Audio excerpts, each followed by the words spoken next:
औज़ बिल्लाहि मिनश शैतानिर रजीम बिस्मिल्लाहिर रहमानिर रहीम सल्लल्लाहु अलैहि वसल्लम अदिकना वला तहलिकना। नाज़रीन सलामुन अलैकुम। હું આપ સૌની ખિદમતમાં જનાબે ફાતિમા સલામુલ્લાહ અલૈહાની વિલાદતની મુબારકબાદ પેશ કરું છું। આ મોકા ઉપર યાની કે વિલાદતના મોકા ઉપર જનાબે ફાતિમા સલામુલ્લાહ અલૈહાની ફજીલત બયાન કરતી એક હદીસ જોઈએ। જાબિર ઇબ્ન અબ્દુલ્લાહ અંસારી રસૂલ ખુદા સલ્લલ્લાહુ અલૈहि વસલ્લમથી એક હદીસ બયાન કરે છે, જ્યારે કયામતનો દિવસ હશે તો મારી દીકરી ફાતિમા સલામુલ્લાહ અલૈહા જન્નતની એક ઊંટણી પર સવાર થઈને હશ્રના મેદાનમાં આવશે। તે ઊંટણીના બંને પહેલું ઉપર રેશમ લટકી રહ્યું હશે, તેની લગામ તાજા મોતીઓની, પગ લીલા જબરજદના અને તેની પૂંછ મુશ્કની અને આંખો લાલ યાકૂતની હશે। તેની પીઠ ઉપર એક નૂરની અમારી હશે, જેનું જાહેર તેના બાતિનથી દેખાશે અને તેનું બાતિન તેનો જાહેરથી નજર આવશે। તેનું બાતિન ઇલાહી માફીનું ભરપૂર હશે અને તેનું જાહેર ઇલાહી રહેમતનું ઘેરાયેલું હશે। તેમના માથા ઉપર યાની કે જનાબે ઝહરા સલામુલ્લાહ અલૈહાના માથા ઉપર એક નૂરનો તાજ હશે, જેના 70 ખૂણા હશે અને દરેક ખૂણા યાકૂત અને મોતીઓથી ભરેલા હશે। અને આ ઝવેરાત હશ્રના મેદાનમાં એવી રીતે ચમકી રહ્યા હશે જેવી રીતે આસમાન ઉપર સિતારો ચમકી રહ્યા હશે। પછી તેમની ડાબી બાજુ 70,000 ફરિશ્તાઓ હશે અને તેમની જમણી બાજુ 70,000 ફરિશ્તાઓ હશે।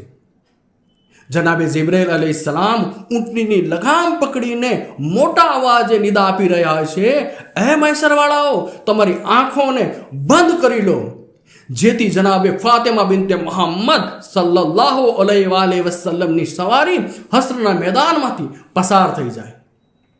તે સમયે કોઈ રસૂલ, કોઈ નબી, કોઈ સિદ્દીક, કોઈ શહીદ એવો નહીં હોય જેણે આ એલાન સાંભળી લીધું હોય અને પોતાની આંખો બંધ ન કરી હોય। પછી જનાબે ફાતિમા ઝહરા સલામુલ્લાહ અલૈહા હશ્રની મેદાનમાંથી પસાર થઈને ઇલાહી અર્શની સામે પહોંચશે અને ત્યાં પોતાની જાતને ઊંટણી ઉપરથી પછાડી દેશે અને ફરિયાદ કરશે, હે મારા અલ્લાહ, હે મારા માલિક, તું મારી અને મારા ઉપર જુલ્મ કરવાવાળા વચ્ચે ફેસલો કરી દે, મારી અને મારા ફરજંદોને કાતિલો દરમિયાન ફેસલો કરી દે।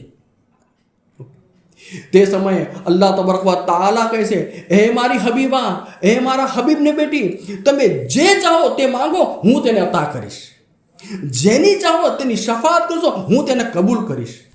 મારી ઇજ્જત અને જલાલની કસમ ખાઈને કહું છું, મારી ઇજ્જત અને જલાલની કસમ ખાઈને કહું છું કે આજે કોઈ જાલિમ મારાથી બચી નહીં શકે। જનાબે ફાતિમા સલામુલ્લાહ અલૈહા ફરમાવે છે, હે મારા અલ્લાહ, હે મારા માલિક, હું મારી ઔલાદ, મારા ચાહવાવાળા, મારા શિયાઓ અને મારી ઔલાદના શિયાઓની શફાત કરું છું। અલ્લાહ તબારક વ તઆલા તરફથી અવાજ આવશે, ક્યાં છે જનાબે ફાતિમા સલામુલ્લાહ અલૈહાની ઔલાદ, તેમના શિયાઓ, તેમના ચાહવાવાળાઓ, તેમના ઔલાદના શિયાઓ? પછી તે લોકો તે શાંતિ આવશે કે ચારે તરફ રહેમતના ફરિશ્તાઓ તેમને ઘેરેલા હશે। જનાબે ફાતિમા સલામુલ્લાહ અલૈહા તેમની આગળ હશે ત્યાં સુધી કે દરેક જન્નતમાં દાખલ થઈ જાય। હજી જો આ હદીસ ઉપરથી તારણ નીકળે છે કે કયામતના દિવસે જનાબે ફાતિમા સલામુલ્લાહ અલૈહા પોતાના ચાહવાવાળાઓની અને તેમના ફરજંદના ચાહવાવાળાઓની, તેમના શિયાઓની, તેમના ફરજંદના શિયાઓની શફાત કરશે। અને બીજું, આપ સલામુલ્લાહ અલૈહાના કાતિલો, તેમના ફરજંદના કાતિલો અલ્લાહના ગજબથી બચી નહીં શકે। અંતમાં આપણે અલ્લાહ તબારક તાલાની બારગાહમાં દુઆ કરીએ કે આપણે બધાને કયામતના દિવસે જનાબે ઝહરા સલામુલ્લાહ અલૈહાની શફાત નસીબ થાય અને તેમના જ વાસ્તેથી ઇમામ અલૈહિસ્સલામના ઝહૂરમાં જલ્દી થાય અને આપણા બધાનો શુમાર તેમના નાસિરો મદદગારમાં કરે। આમીન યા રબ્બલ આલમીન। ફાતિમા